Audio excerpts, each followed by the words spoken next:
ராஜயோகம் டிவி நேயர்கள் அனைவருக்கும் வணக்கம். நம்ம ராஜயோகம் டிவில புது புது ஆன்மீக தகவலை தெரிஞ்சுட்டு வரோம். அந்த வகையில இன்னைக்கு ஆன்மீக தகவலை எடுத்து சொல்றதுக்காக ராஜயோகம் புகழ் ராஜயோகம் டாக்டர் கே ராம் சார் அவர்களை வெல்கம் பண்ணிடலாம். வணக்கம் சார். வணக்கம் சார், இந்த தை மாசத்துல தனுசு ராசிக்காரர்களுக்கு எப்படி சார் இருக்கு? தன்மானமும் தயாள குணமும் இயல்பாகவே அமைய பெற்ற தனுசு ராசியை சேர்ந்தவர்களுக்கு இந்த தை மாதம், அதாவது தை மாத ஆரம்பத்திலேயே உங்களுடைய ராசியில பூமிகாரகன் சகோதரகாரகன் செவ்வாய் பகவான் இருக்கிறதுனால உங்களுக்கான பூமி யோகம் அதிகரிக்கும். பூமி சம்பந்தப்பட்ட வியாபாரம் இருக்கும் இல்லையா, ரியல் எஸ்டேட் சம்பந்தப்பட்ட பூமி சம்பந்தப்பட்ட வியாபாரத்துறையில் உள்ளவர்களுக்கு அபாரமான லாபங்கள் கிடைக்கக்கூடிய, சாமி கொடுத்த மாதிரி யோகங்கள் கொடுக்கக்கூடிய, அதற்கு மேலான தொழிலில் லாபங்கள் கிடைக்கக்கூடிய மாதமாக இந்த மாதம் அமையப் போகுது.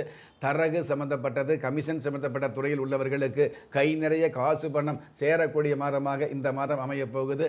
சகோதர காரகராக இந்த செவ்வாய் பகவான் இருக்கிறதால, அந்த செவ்வாய் பகவான் உங்களுடைய ஜென்ம ராசியில் இருக்கிறதுனால தொப்புள் கொடி உறவு என்று சொல்லக்கூடிய அண்ணன் தம்பி உறவுகளில் தப்பான ஒரு பேச்சு இருக்கும் இல்லையா, அந்த பேச்சுக்கள் அடியோடு விலகக்கூடிய மாதமாக இந்த தை மாதம் அமையும் அப்படிங்கிறது உண்மை.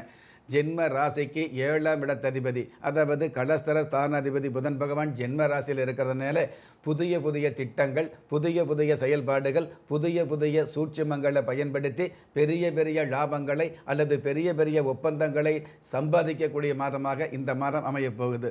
பொதுவாகவே வருமானம் வருது அப்படின்னு இருக்காம அந்த வருமானத்தை நிலையான வருமானமாக, நிரந்தரமான வருமானமாக மாற்றக்கூடிய திட்டங்கள் இந்த மாதத்தில் மிக மிக அமைப்பாகவே உருவாகும். உங்களுடைய ராசிக்கு 2ஆம் இடம் என்று சொல்லக்கூடிய மகர ராசியில் சூரிய பகவான் சஞ்சாரம் செய்கிறதுனால கண்டிப்பாக எந்த ஒரு முயற்சியாக இருந்தாலும், எந்த ஒரு காரியமாக இருந்தாலும் அதில் வீரியத்தோடு செயல்படக்கூடிய பக்குவம் அதிகரிக்கும். அந்த வீரியத்தோடு விடாமுயற்சியான சூழலும் அதிகரிக்கும். அந்த வீரியத்திற்கும் விடாமுயற்சிக்கும் மிகப்பெரிய வெற்றிகள் கிடைக்கக்கூடிய மாதமாக இந்த மாதம் அமையும். ராசிக்கு 2ஆம் இடத்துல குடும்பஸ்தானத்தில் சுக்கிர பகவான் இருக்கிறதுனால சாதாரண ஒரு விஷயம் நடக்குது அப்படிங்கிறத விட, அடிப்படை தேவைகள் நமக்கு கிடைக்குது அப்படிங்கிறத விட, ஆடம்பரமான தேவைகளும் உங்களுடைய மனசில் ஆசைப்பட்ட ஒரு சில விஷயங்களும் நடந்தேறக்கூடிய மாதமாக இந்த மாதம் அமைய போகுது. அடமானம் வைத்த சொத்து பத்திரங்களை அல்லது அடமானம் வைத்த தங்க நகைகளை மீட்டெடுக்கக்கூடிய மாதமாக இந்த மாதம் அமைய போகுது. உங்களுடைய வருமான சம்பந்தப்பட்ட விஷயங்களில் உங்களுக்கான வெகுமானங்கள் மிகுதியாகக்கூடிய மாதமாகவும் இந்த மாதம் அமையும். புதன் பகவான் ஜென்ம ராசியில் இருக்கிறதுனால புத்தி கூர்மையோடு செயல்படக்கூடிய பக்குவம், அடுத்தவங்களுடைய சொல் புத்தி அப்படிங்கிறத விட உங்களுடைய சுய புத்தியை பயன்படுத்தி பயபக்தியோடு உழைத்து பண வரவுகளை சேர்க்கக்கூடிய மாதமாகவும் இந்த மாதம் அமையுது.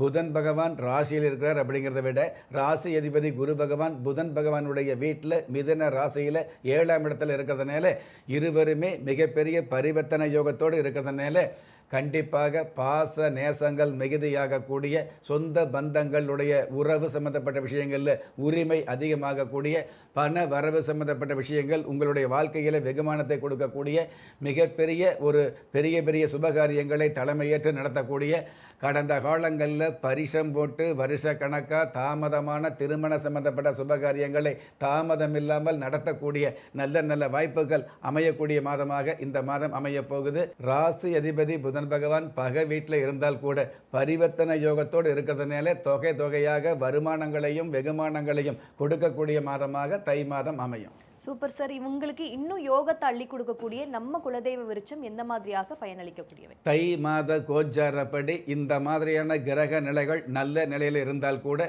உங்களுடைய ராசிக்கு விரய ஸ்தானத்தில் அட்டமாதிபதி சந்திர பகவான் நீச்சமாக இருக்கிறது ஒரு வகையில் உங்களுக்கு இடைஞ்சல் அல்லது தடங்களை கொடுக்கும் அப்படிங்கிறது உண்மை. அதே மாதிரி சூரிய பகவானோடு சுக்கிர பகவான் சேர்ந்து இருக்கிறதுனால உங்களுக்கு கிடைக்க வேண்டிய ஆடம்பர யோகங்கள் அவ்வப்பொழுது தடைபடும் அல்லது உங்களுடைய யோகங்கள் அடுத்தவங்களுக்கு போகும் அப்படிங்கிறது எதார்த்தம்.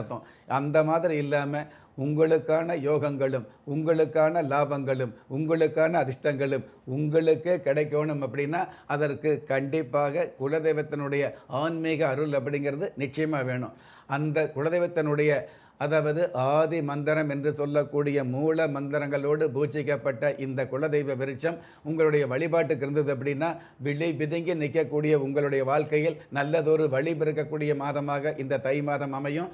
பொதுவாகவே குலதெய்வ விருட்சம் உங்களுடைய வீட்டில் இருந்து வாரம் ஒரு முறை அதுக்கு கற்பூரம் காமிச்சு அல்லது எண்ணி 27 நாட்களுக்கு ஒரு முறை குலதெய்வ விருட்சத்துக்கு கற்பூரம் காமிச்சு அதற்கப்புறம் கையெடுத்து நமஸ்காரம் வச்சுக்கிட்டீங்க அப்படின்னா காலம் முழுவதும் உங்களுக்கு யோக காலமாக மாறக்கூடிய மிகப்பெரிய அமைப்புகளை சிறப்பாக கொடுக்கக்கூடிய அம்சம் குல தெய்வ விருட்சம். Super sir. நம்ம குலதெய்வ விருட்சம் இவ்வளோ பெரிய நன்மைகளை கொடுக்குது அப்படிங்கிறது மிகப்பெரிய சிறப்பு சார். இன்னைக்கு நிகழ்ச்சியில கலந்துக்கிட்டதுக்கு நன்றி சார். நன்றி. நம்ம ராஜயோகம் டிவில புத்தம் புதிய ஆன்மீக தகவல், தினப்பலன், மாத பலன், உங்களுக்கான அதிர்ஷ்ட எண்கள், உங்களுக்கான அதிர்ஷ்ட நிறம், உங்களுக்கான அதிர்ஷ்ட எழுத்துக்கள், இது எல்லாத்துக்கும் மேல நீங்க வழிபட வேண்டிய தெய்வம் போன்ற விஷயங்களை உடனுக்குடன் நீங்க தெரிஞ்சுக்கணும்னு ஆசைப்பட்டீங்கன்னா நம்ம ராஜயோகம் டிவியை லைக் பண்ணுங்க, ஷேர் பண்ணுங்க, சப்ஸ்கிரைப் பண்ணிருங்க. கண்டிப்பா அந்த பெல் பட்டனை பிரஸ் பண்ண மறந்துடாதீங்க. வணக்கம். திறமை இருந்தும் வறுமையில் வாடுகிறீர்களா? விதியை நொந்து விரக்தியில் இருக்கிறீர்களா? முயற்சிகள் செய்தும் முன்னேற்றம் கிடைக்கவில்லையா? களஸ்திரம் அமையாமல் கவலைப்படுகிறீர்களா? தாய்மையடையாமல் தவித்து நிற்கிறீர்களா? நவரத்தினம் போட்டும் நன்மைகள் கிடைக்கவில்லையா? பெயர் மாற்றம் செய்தும் பிரயோஜனம் இல்லையா? எந்திரத்தை நம்பி மந்திரத்தை சொல்லியும் மாற்றம் கிடைக்கவில்லையா? எண்கணிதத்தை நம்பி எழுத்தை மாற்றியும் ஏற்றம் கிடைக்கவில்லையா? வாஸ்துவை நம்பி வாசலை மாற்றியும் வளம் காணவில்லையா? ஹோமத்தை வளர்த்து யாகத்தை செய்தும் யோகத்தை காணவில்லையா? திரும்பிய பக்கமெல்லாம் திண்டாட்டங்களையே சந்தித்த உங்களை யார் கைவிட்டாலும் ஆன்மீகம் கைவிடாது.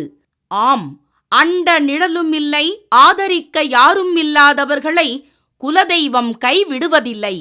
கிள்ளி கிடைக்கக்கூடிய யோகங்களை அள்ளிக் கொடுக்கக்கூடிய ஆன்மீக அற்புதம் குலதெய்வ விருட்சம். திக்கற்ற யாவரும் ஒப்பற்ற பயன்பெற வாங்கி பயனடைவீர்.